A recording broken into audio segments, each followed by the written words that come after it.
Buenas, buenas. Bueno, ¿qué tal a todos? Aquellos estudiantes de ciencias sociales los cuales no les encuentran ni pies ni cabeza a los temas que supuestamente explican los profes, pues bueno, espero no ser tan aburrida como ellos y poder darme a entender en este video podcast que titulé No sé qué es la lingüística, el mito ni el pensamiento salvaje de Claude Lévi-Strauss. Bueno, pues empecemos a ver si logro explicar al sensual Klaus Lévi-Strauss y de paso a mí.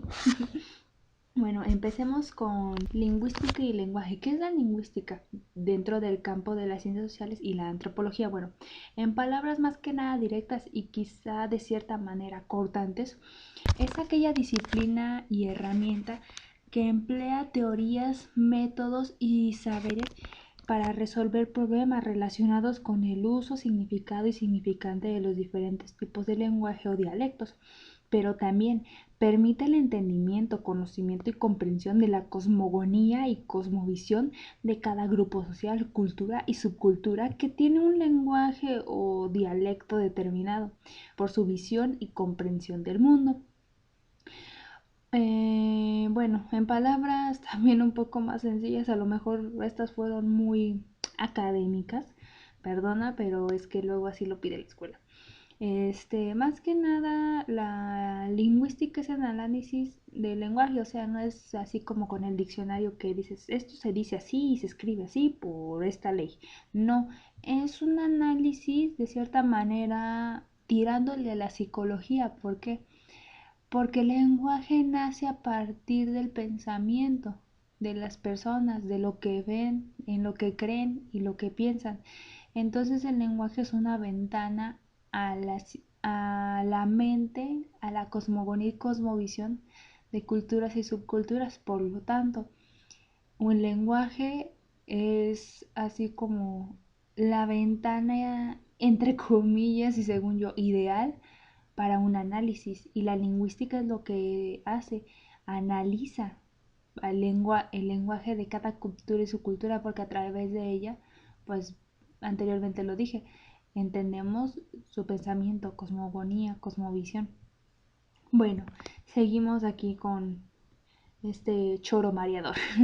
Un gran representante y aplicador del uso de la lingüística dentro del campo de la antropología, etnología y la etnografía fue Claude Lévi-Strauss, quien mencionó que para comprender el por qué, cómo y cuándo y dónde de cada grupo social, cultura y subcultura, se debe entender su lenguaje y o dialecto, puesto que a ésta se establece a partir de la cosmovisión y cosmogonía de estos grupos.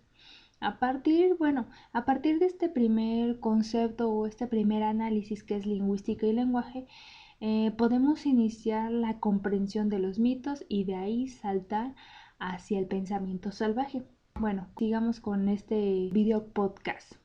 La estructura de los mitos. Los pueblos ágrafos, como así los describió o decidió llamarlos Claude Lévi-Strauss, crearon relatos para entender fenómenos naturales que no podían comprender en forma racional. Estos relatos son los mitos. Los mitos son relatos transmitidos vía oral, anónimos, y su origen se pierde en el tiempo. A pesar de su aparente incoherencia, llaman la atención por su inventiva, su imaginación desenfrenada. Nace de la necesidad del hombre de crear instrumentos para procesar problemas lógicos, de inventar una estructura de imágenes que confieren sentido al resto del mundo. Reescribir de acuerdo a los contenidos, así poder explicar fenómenos. Los mitos sirven para remediar ciertas contradicciones que una cultura no puede resolver. Son una lente de aumento sobre cómo piensan los humanos. El mito se podría definir como ese modo del discurso en el que el valor de la fórmula tiene prácticamente a cero. La sustancia del mito no se encuentra en el estilo, ni en el modo de narración, ni la sintaxis, sino en la historia relatada. El mito es lenguaje, pero lenguaje que opera en un nivel muy elevado y cuyo sentido logra despegar, si se cabe usar una imagen aeronáutica, del fundamento lingüístico sobre el cual había comenzado a deslizarse. Bueno, nuevamente desenvolviendo esta bola de hilo o lana, toda enredada con un buen de nudos y hasta con pulgas y piojos. Es que los mitos son así como una ventana, nuevamente igual que el lenguaje, a la cosmogonía y cosmovisión. ¿Por qué? Los mitos sirven para resolver problemáticas que una sociedad, cultura o subcultura tiene, pero no puede darle una explicación lógica o directa, sino que se fía o se basa en los mitos para tratar de darles un sentido. Por ejemplo, piensen en un mito, el que ustedes quieran. Piensen por qué se creó, para darle una explicación o a algo que la ciencia en su momento, o lo que podríamos llamar una ciencia no como la que nosotros conocemos, no puede explicar, como principalmente son, por ejemplo, los fenómenos paranormales. Para cada fenómeno paranormal existe un mito, una leyenda. ¿Por qué? Porque no hay una explicación basada en la ciencia, no como nosotros la conocemos precisamente, que pueden explicarla. O contradicciones en la propia ciencia, por ejemplo, digamos que tal cosa se hace de tal manera, pero hay un problema en ello. Para que se haga o se realice esa acción, necesitas hacer una cosa muy difícil, complicada o incluso fantasiosa de realizar. Pues ahí entra el mito. El mito lo que hace es rellenar esos huecos inconclusos que no puedes darle una solución rápida y lógica, pero sí una fantástica. Así son los mitos, o sea, buscan dar una explicación a algo que no se le puede dar una respuesta lógica o inmediata. Así como también por ejemplo, a los niños con los cuentos. ¿Cómo es que aparece el dinero debajo de la almohada a cambio del diente? Pues muy fácil, porque el ratón viene a cambiarlo.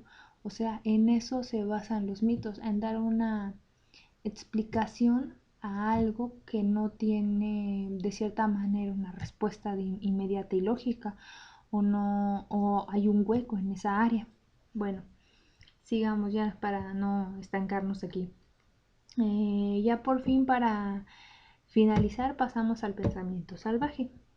El pensamiento salvaje, entre paréntesis, mágico religioso, la particularidad del pensamiento salvaje es que se basa en la observación de lo concreto. Ejemplo, los lobos aúllan, el coyote aúlla, el perro aúlla. La conclusión es los canes aúllan. Y esto es una abstracción, o sea, se observa el ejemplo que varios animales aúllan. La abstracción al final, en el pensamiento entre comillas, podríamos llamarlo lógico, al final es que hay animales que aúllan y es un pensamiento abstracto. El pensamiento mágico, malamente llamado salvaje, y el pensamiento científico son formas diferentes de explicar el mundo y dar a entender el conocimiento. Del pensamiento mágico es una serie de sistemas que permiten ordenar y clasificar, entender y catalogar el mundo hasta ese momento conocido y descubrir nuevos conocimientos a través de estas categorías y sistemas. El mundo hasta entonces conocido es conocible y manejable. Si bien es cierto que el pensamiento lógico científico pasa por un proceso de comprobación controlado, se basa en lo mismo que el pensamiento mágico, y es que ambos, a partir de lo que ven, crean su propia abstracción, basándose en lo que ya saben previamente, creando así un nuevo conocimiento. Aquí una última explicación un poco menos académica, científica y revuelta sería que tienes razón, o sea, nosotros, incluso nosotros, sin siquiera ser científicos, exactos o sociales, simplemente a partir de nuestro conocimiento creamos una abstracción. A partir de nuestro pensamiento es que creamos nuevo conocimiento. ¿Por qué? Pensemos cuando éramos niños. Cuando éramos niños, ¿qué hacíamos o qué hacían nuestros papás? Cuando veíamos un animal, nuestros papás nos decían que era el guau guau y nosotros lo terminamos clasificando como el guau guau. Fue un conocimiento nuevo y aliamos el sonido que hacen los perros a su nombre o a su especie. Por ejemplo, un niño, velo, si pasa un poodle, si pasa un chihuahua, si pasa un pastor alemán, si pasa un boxer, un pitbull, a todos les va a decir wow, wow. ¿Por qué? Porque ese sonido, ese número de consonantes y de vocales es el que tiene asimilado a una especie, que es la del perro, sin importar la raza. Para él siempre va a ser hasta cierta edad el wow, wow, porque asimila el sonido con la imagen. Es el símbolo, el significado y el significante al mismo tiempo. Y ya de grande es cuando uno, incluso nosotros mismos, uno ya de grande dice, pues el perro hace wow wow, pero se llama perro. Y ya generamos otro conocimiento nuevamente. ¿Qué hago cuando escucho el wow wow? Sé que es un perro, pero porque asimilo el sonido con el significado, la imagen y el significante que ya tengo. Entonces, en esto se basa el pensamiento salvaje y también eso es, bueno, así se le conoce popularmente o comúnmente, aunque está mal dicho, es el pensamiento mágico. Y en eso se basa también el científico, o sea, el científico se basa en lo que sabe. No están equivocados ninguno de los dos conocimientos, la única diferencia es que son dos edificios que se construyeron al mismo tiempo, pero con materiales y de forma diferente. O sea, en el edificio de las ciencias exactas, las ciencias correctas, digamos, las que sean aplicadas en las escuelas, se construyeron primero los cimientos, luego se puso las varillas y primero construyeron todas las varillas de todos los pisos y luego ya les echaron el concreto. Y en el pensamiento mágico hicieron la base y ponían una varilla y le echaban cemento, ponían otra varilla y echaban cemento. O sea, ninguna está equivocada, ninguna está errónea. La única diferencia es que están construidas a partir de una abstracción diferente. Un ejemplo del pensamiento mágico es la medicina alternativa, como lo es la herbolaria, la acupuntura, el chamanismo, etc.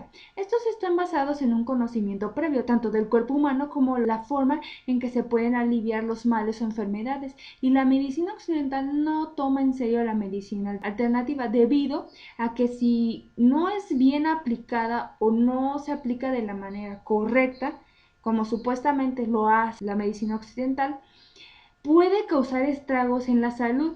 También no la toma en serio debido a que la medicina alternativa no pasa por un proceso de comprobación científica. Bueno, aquí podemos ver como de cierta manera una contradicción, porque si bien es cierto que la medicina alternativa no pasa por un proceso científico, es efectiva cuando se aplica debidamente y con el conocimiento requerido. Y la medicina occidental no la toma en serio. ¿Por qué? Porque supuestamente la medicina occidental sí tiene todo este conocimiento, sí se aplica bien y sí, pero no es así. O sea, ¿cuántos pacientes han muerto por incompetencia médica? ¿Cuántas personas se han vuelto adictas a los medicamentos por equivocación médica? Entonces, pues realmente aquí podemos ver una contradicción. Ambas están a la par de conocimiento. Y también podemos ver que ambas están a la par de que pueden cometer errores y que ninguna de las dos es la correcta o ideal al aplicarse. Bueno, con esto concluyo por el día de hoy. Espero que este video diagonal podcast les haya servido y no los hubiera puesto a dormir. Y sí, pues ya conocen una muy buena forma de quitarse el insomnio. Ya por lo menos saben que si un día no logran dormir, ponen este video podcast y ya van a tirar la meme. Sabroso. Es un chiste, perdón. Bueno, ya cortaré. Les diré una frase que les pueden decir a quienes ustedes quieran para ponerlos a pensar o a dejarlos confundidos, cualquiera de las dos. Todo hombre que piensa y razona es un hombre culto. ¿Ustedes qué creen? ¿Será verdad? ¿Será mentira o será la vieja de otro día? Bueno, arigato gozaimasu.